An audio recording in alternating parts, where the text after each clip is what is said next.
In the suffocating humidity of a subterranean Los Angeles gym, a towering heavyweight champion looked down at a man half her size and laughed. "You're too small to beat me," she sneered. The man was Bruce Lee.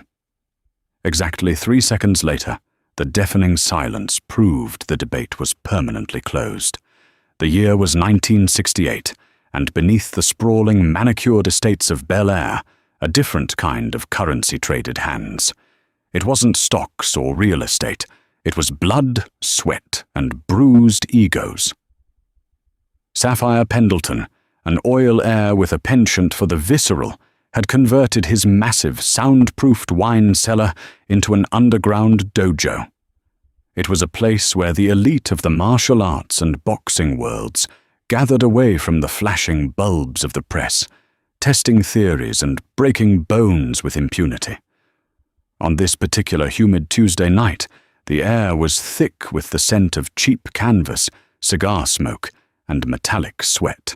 The crowd of roughly 40 spectators, a mix of Hollywood stuntmen, wealthy gamblers, and hardened street fighters, was dead silent, their eyes glued to the center of the mat. Standing there, radiating an almost terrifying aura of predatory confidence, was Victoria Sterling. At 6'1" and a solid 185 pounds, Victoria was an anomaly in the late 60s. She wasn't just a female fighter. She was a wrecking ball who had torn through the rigid, male-dominated full-contact circuits of the Midwest before coming to California. They called her the Iron Valkyrie.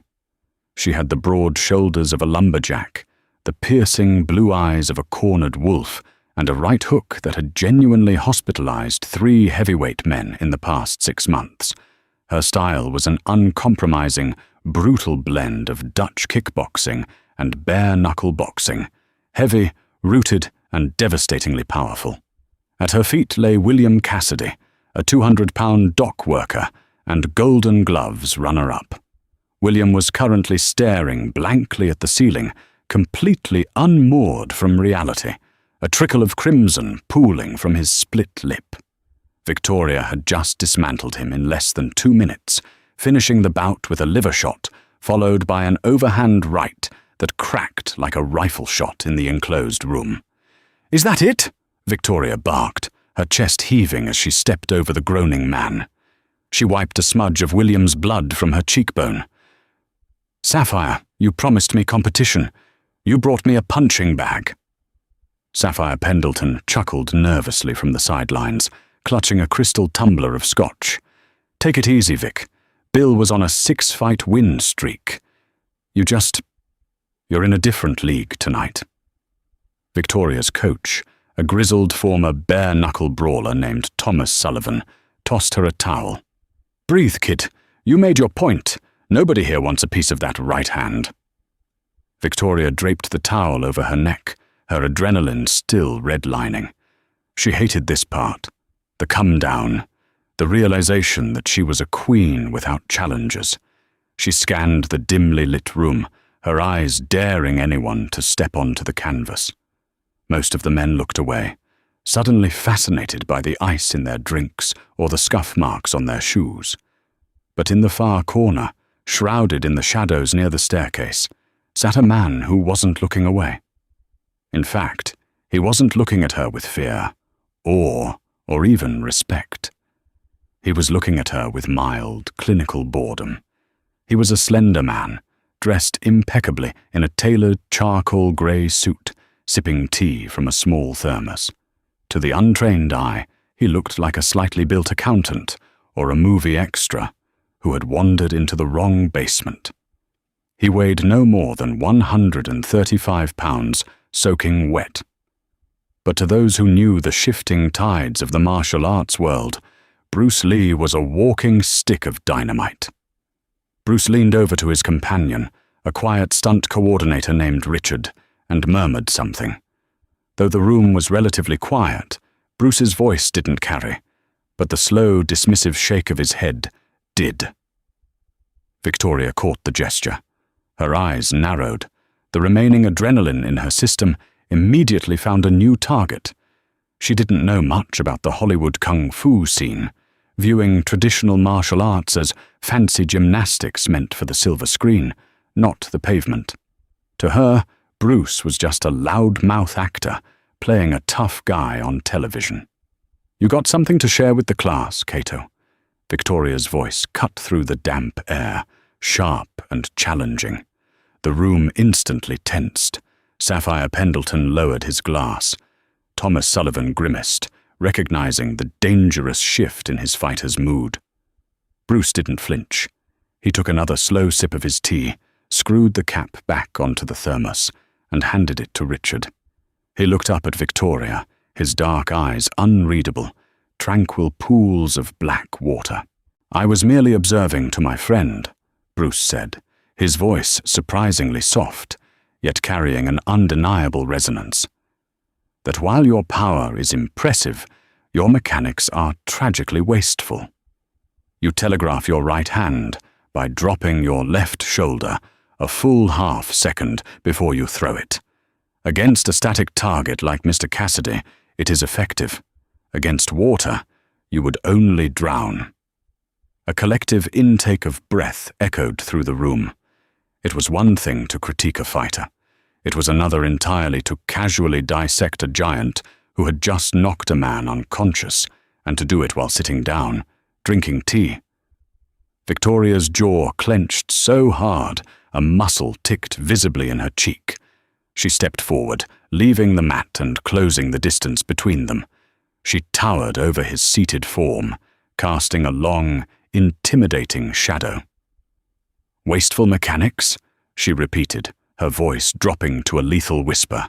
"I just put a 200-pound man to sleep, Hollywood. What have you ever put to sleep besides the audience?" The tension in Sapphire Pendleton's basement was no longer just palpable. It was a physical weight pressing against the chest of everyone present. Thomas Sullivan quickly stepped between them, putting a heavy, calloused hand on Victoria's shoulder. "Vic, let it go. He's a philosopher, an actor. He doesn't fight in the trenches. Don't embarrass yourself by beating up a guy half your size." "I'm not going to beat him up, Tommy," Victoria said, never breaking eye contact with Bruce. "I'm going to educate him." Bruce finally stood up. The movement was so fluid, so effortlessly, completely devoid of wasted energy, that it momentarily unsettled Victoria. When he stood to his full height of 5'7", the physical disparity between them was almost comical. Victoria had nearly half a foot on him, and outweighed him by 50 pounds of solid functional muscle. "Education is a two-way street, Miss Sterling," Bruce said, offering a polite, almost formal nod. "But I fear your curriculum is outdated. You rely on mass and gravity. You fight like a mountain. But a mountain cannot move to strike a fly." Victoria let out a harsh, barking laugh. "You're a poet. That's cute. But poetry doesn't block a right cross. Look at you. You're tiny. You've got no reach, no mouse." She stepped even closer, invading his personal space, trying to force him to instinctively back down. He didn't move a millimeter. "Let me be completely candid with you, Mr. Lee. You're too small to beat me. If I hit you, you will break." Bruce smiled. It wasn't a mocking smile, nor was it arrogant. It was the serene smile of a mathematician who has just realized his opponent doesn't know the formula. "Size," Bruce replied, his tone shifting from conversational to intensely focused, "is an illusion maintained by those who do not understand velocity. Force equals mass times acceleration. You have the mass. But I—" He paused, his eyes gleaming in the dim light. "I have the acceleration." Sapphire Pendleton, sensing an opportunity for a legendary wager, clapped his hands together. "Well, it seems we have a fundamental disagreement on physics. Shall we test the hypothesis? An exhibition. 3 minutes, no gloves. First to hit the mat loses." Thomas Sullivan shook his head violently. "Sapphire, you're out of your mind. She'll kill him.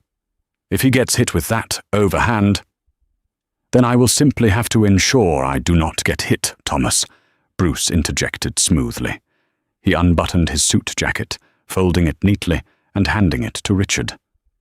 Next came his tie, then his cufflinks. As he rolled up the sleeves of his crisp white shirt, the room caught its first real glimpse of the engine beneath the hood. Bruce Lee's forearms were not bulky, but they were terrifyingly dense, mapped with thick, rope-like veins that spoke of zero body fat and relentless, obsessive conditioning. When he shifted his weight, the muscles in his back moved beneath his shirt like steel cables coiled under tension. Victoria rolled her shoulders, her confidence momentarily checked but quickly restored by her own absolute belief in her power.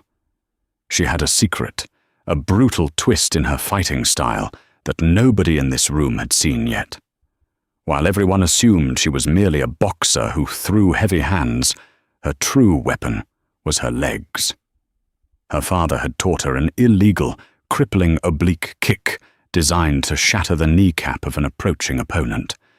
If Bruce tried to use his speed to close the distance, she wouldn't try to punch him.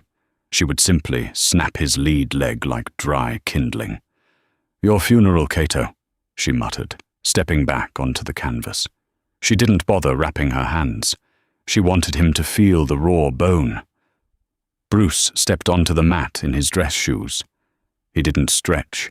He didn't shadow box to warm up. He simply stood there, perfectly relaxed, his hands resting loosely at his sides. "Are we ready?" Sapphire called out, his voice trembling with a mix of excitement and genuine fear for the smaller man's life. Victoria dropped into her heavy, orthodox stance. Both fists raised to her cheekbones, elbows tucked, chin down. She looked like an impenetrable fortress of muscle and bone. "Ring the bell, Sapphire." Bruce's transformation was instantaneous and terrifying. 1 second he was a relaxed gentleman. The next, he shifted into his iconic Jeet Kune Do stance. His right hand extended slightly, his left hand guarding his center. But it was his footwork that mesmerized the room. He didn't stand still. He vibrated. He bounced lightly on the balls of his feet, entering a state of constant, fluid motion. He looked like a drop of water dancing on a hot skillet.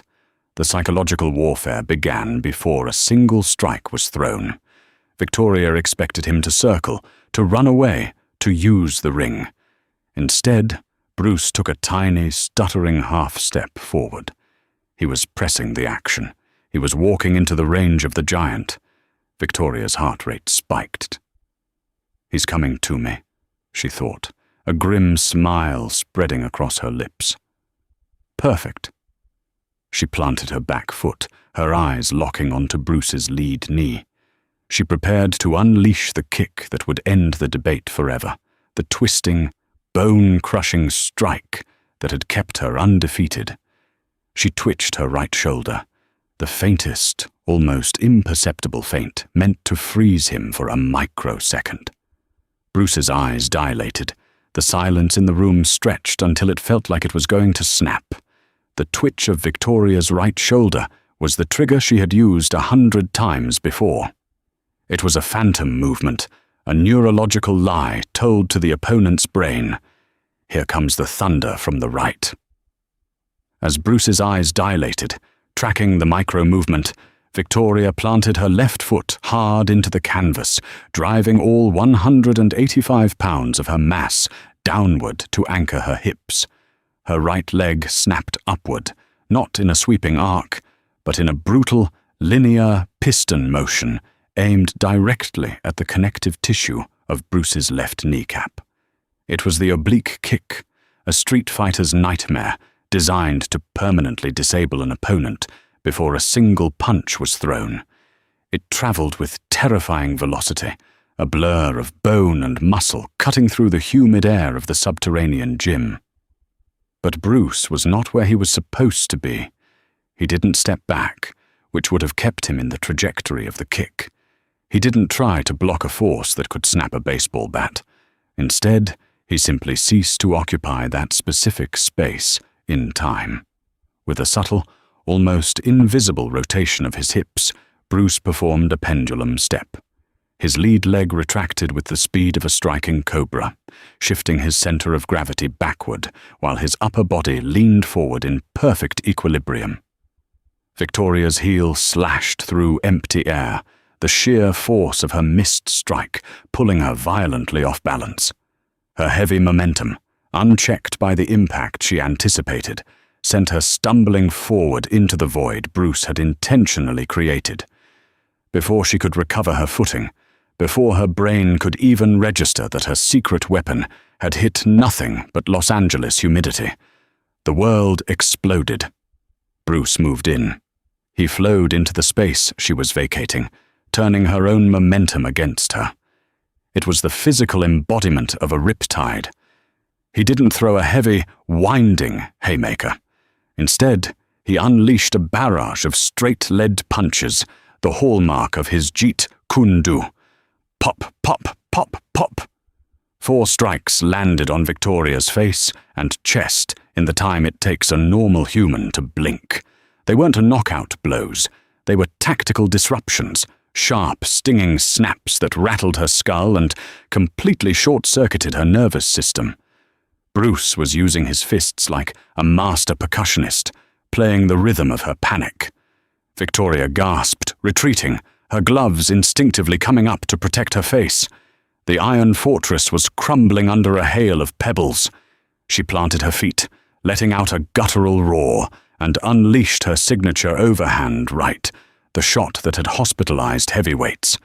It was a massive, sweeping arc of pure, unadulterated violence. Bruce didn't even look at it. He slipped beneath the arc of her arm with an agonizingly small margin of error. The heavy fist ruffled his hair as it passed over his head. While he was underneath her guard, he dug a short, sharp hook into her floating rib. The sound was like a drumstick hitting a tight snare. Victoria grunted, her breath hitching as a sharp pain radiated through her torso. Panic, cold and unfamiliar, began to seep into her chest. She had never been hit like this. She was used to absorbing damage, trading blows with men who fought like she did. Heavy, planted, relying on structural integrity. But Bruce was entirely different. He wasn't trading. He was intercepting. Every time she twitched to strike, he had already hit her and moved. "Stop running!" she bellowed, her pride bleeding out onto the mat faster than the sweat pouring down her face. "I am not running, Miss Sterling." Bruce's voice floated toward her, not from across the mat, but from directly beside her right ear. "I am simply arriving before you do." Thomas Sullivan gripped the edge of the mat, his knuckles white. He could see what Victoria could not. She wasn't just losing a fight. She was being mechanically dissected. Driven by frustration, Victoria abandoned all technique. She rushed forward, a raging bull of muscle, intending to simply overwhelm him with her size. She spread her arms wide, looking to trap him in a bear hug, to drag him to the floor, where her massive weight advantage would crush his ribcage. She lunged, and to the absolute shock of the silent room, she caught him. Her massive arms wrapped around Bruce's waist and left shoulder. She clamped down, locking her hands behind his back. A collective gasp echoed from the onlookers. Sapphire Pendleton took a hasty step forward. "He's trapped!" someone whispered in the dark. Victoria smiled, a bloody, terrifying grin. Her chest heaved against him. "Got you, Hollywood. Let's see your physics now." She widened her stance, preparing to lift him entirely off his feet and slam his spine into the hardwood hidden beneath the canvas. The air in Sapphire Pendleton's subterranean gym seemed to instantly vaporize. Victoria Sterling, 185 pounds of furious, fast twitch muscle, had achieved the impossible. She had caught the phantom.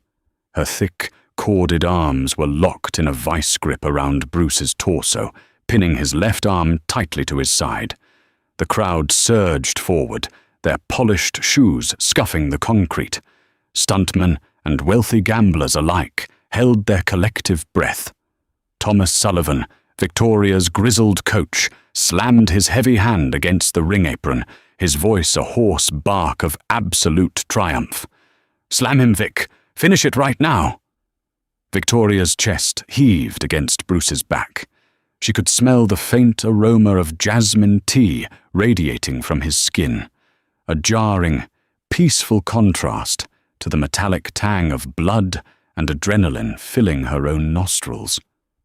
She widened her orthodox stance, digging the soles of her heavy boots deep into the canvas. Her plan was brutally simple and undeniably effective. Utilize her massive weight advantage, hoist this arrogant philosopher clean off the ground, and introduce his spine to the unforgiving hardwood floor, hidden beneath the thin mat.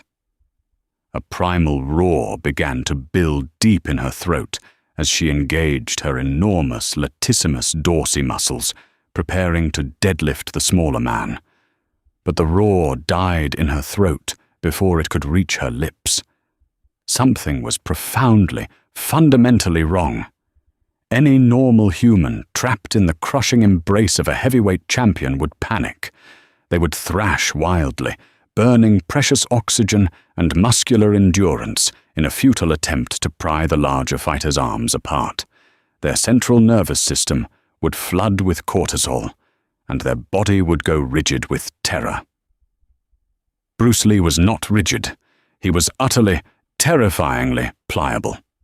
As Victoria squeezed, applying enough raw physical pressure to crack a normal man's floating ribs, she felt as though she were trying to crush a cylinder of solid rubber.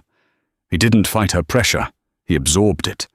His breathing remained agonizingly slow, deep, and rhythmic.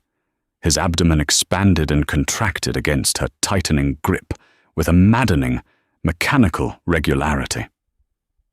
"You rely entirely on tension, Miss Sterling," Bruce's voice floated up.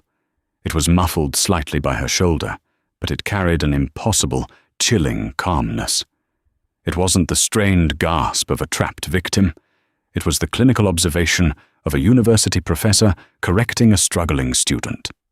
Tension is rigid, and in the strict realm of physics, that which is rigid is ultimately brittle. It can be broken. Victoria gritted her teeth, aggressively ignoring the lecture. She strained harder, the veins in her neck bulging like thick blue cords against her pale skin. "Shut up and fall!" she hissed. She pulled upward with all her might, expecting his feet to leave the canvas. He didn't budge. He felt less like a slender, 135-pound man and more like a cast-iron anvil bolted directly to the Earth's core. Before Victoria could draw breath to attempt a second, desperate heave, Bruce executed a masterclass in biomechanical disruption.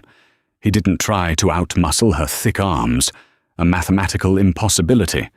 Instead, he simply yielded his center of gravity. He dropped his hips a mere 2 inches and rotated his torso infinitesimally to the right. It was a microscopic physical adjustment, almost invisible to the surrounding crowd, but it completely shattered her leverage. By sinking and twisting, Bruce drove the sharp point of his hip bone directly into the sensitive nerve cluster of her upper thigh, while simultaneously wedging his right forearm tightly against her collarbone. The geometric angle was flawless. He had created a structural wedge that completely negated her superior mass. Victoria was no longer lifting him. She was desperately trying to support her own weight, his suspended weight, and the agonizing, concentrated pressure he was applying directly to her joints. Panic, cold and entirely unfamiliar, finally pierced the Iron Valkyrie's ironclad confidence. Her grip faltered for a fraction of a microsecond. That was all the water needed to slip through the cracks of the stone. 3 seconds, Bruce whispered into the humid air. The countdown was not a boastful threat. It was a factual statement of duration. 1. Bruce sharply retracted his left arm, slipping it out of her weakened, misaligned grip with the frictionless ease of a striking serpent. He didn't step aggressively away to create safe distance. Instead, he stepped his right foot slightly forward, placing it deliberately between her legs to establish an immovable, aggressively rooted base. 2. He tucked his right elbow tight against his ribs, his hand formed into a perfectly vertical fist. He placed the flat knuckles of that fist exactly 1 inch away from the center of Victoria's sternum, hovering ominously directly over her solar plexus. To the untrained eyes of the wealthy gamblers and bruised stuntmen watching from the shadows, Bruce was in a terribly compromised, completely powerless position. He had absolutely no wind-up. He had no spatial distance to swing, no runway to generate momentum. He was essentially just resting his knuckles gently against the giant woman's chest. Sapphire Pendleton frowned deeply, his crystal Scotch glass frozen halfway to his mouth. It looked like a baffling stalemate. 3. Bruce did not punch with his arm. To punch with the arm is to utilize only a pathetic fraction of the human body's potential kinetic energy. Bruce punched with the earth. The violent kinetic chain ignited deep in the ball of his back foot. It transferred upward through the sudden, violent torque of his ankle, swept rapidly through the dense, conditioned muscles of his calves, and exploded into the rapid rotation of his hips. That sheer rotational energy surged up his spine like a localized earthquake, accelerating exponentially through his latissimus dorsi and finally whipping out through the rigid structure of his right arm. It was the absolute, perfect unification of his total body mass, channeled seamlessly into a single, localized point of impact, moving with terrifying, unadulterated acceleration. It was the brutal, physical manifestation of his earlier lecture. Force equals mass times acceleration.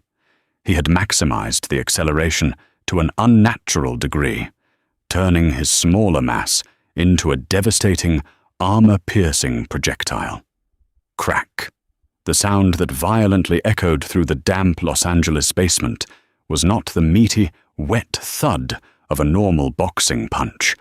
It sounded exactly like a dry, thick oak plank, snapping perfectly in half under immense, unbearable pressure. Victoria Sterling's ice-blue eyes immediately rolled back into her head. The shockwave of the strike didn't just push her backward, it penetrated her very physical architecture. The sheer kinetic force bypassed her thick, conditioned abdominal muscles entirely and struck the delicate cluster of nerves directly behind her stomach like a contained lightning bolt, instantly and completely paralyzing her diaphragm. All the oxygen in her lungs was violently, involuntarily expelled in a sickening, wet whoosh that carried over the dead silence of the room. Her massive, 185-pound frame physically lifted off the canvas by a fraction of an inch, propelled entirely backward by the sheer, concentrated, concussive force. Her imposing, inescapable grip on Bruce dissolved into absolute nothingness. She stumbled backward blindly, taking 1, 2, 3 heavy, disjointed, uncoordinated steps. Her large hands grasped desperately at her own throat as her panicked brain screamed for vital oxygen that her paralyzed lungs completely refused to draw in. Her sturdy knees violently buckled beneath her. The Iron Valkyrie collapsed backward, hitting the blood-stained canvas with a bone-jarring, final thud that rattled the empty crystal Scotch glasses on the surrounding tables. The silence that rapidly descended upon Sapphire Pendleton's underground dojo was absolute and suffocating. It was a heavy, profoundly terrified quiet, broken only by the ragged, desperate, gasping wheezes of the fallen heavyweight champion as she writhed helplessly on the mat, clutching her aching chest, staring up at the harsh, swinging ceiling lights with wide, completely uncomprehending eyes. She wasn't bleeding out. She wasn't knocked unconscious, but she was utterly, fundamentally dismantled. She couldn't command her legs to move. She couldn't draw a single breath. Bruce Lee did not stand over her fallen body to gloat. He did not raise his arms in primal victory or look toward the stunned crowd for any form of validation. The explosive, violent engine of his martial prowess shut down just as instantaneously as it had ignited. He took a slow, highly measured step backward, his facial expression returning immediately to that serene, unreadable mask of pure clinical detachment. He casually smoothed the front of his crisp white dress shirt, which remarkably did not bear a single drop of sweat or a single out-of-place crease from the violent encounter. He turned slowly to his companion, Richard, holding his hand out expectantly in the quiet room. Richard, completely pale, swallowing hard and trembling visibly under the fluorescent lights, handed Bruce his tailored, charcoal-grey suit jacket.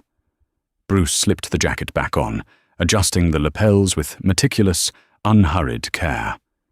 He looked down one final time at Victoria. The color was painfully, slowly returning to her face, alongside a profound, earth-shattering look of utter disbelief. "Sighs," Bruce said gently, the soft, resonant echoes of his voice bouncing off the cold concrete walls of the cellar, "is only a tactical advantage if you can actually catch what you are trying to crush. Next time, Miss Sterling, do not try to fight the water. Learn to swim." He gave a slight, formal and deeply respectful bow to the stunned, perfectly silent room. He calmly picked up his small thermos of jasmine tea from the wooden stool, turned his back on the carnage he had orchestrated, and walked quietly toward the wooden staircase, leaving the hardened legends of the Los Angeles underground to completely rewrite their physical rulebooks in his devastating wake. In the end, the encounter in that humid Los Angeles basement became an unwritten legend, a testament to the fact that true martial supremacy lies not in brute strength, but in the perfection of physics and intention. Victoria Sterling learned that size is merely a target, and Bruce Lee proved definitively that water can shatter stone. The debate wasn't just ended, it was obliterated.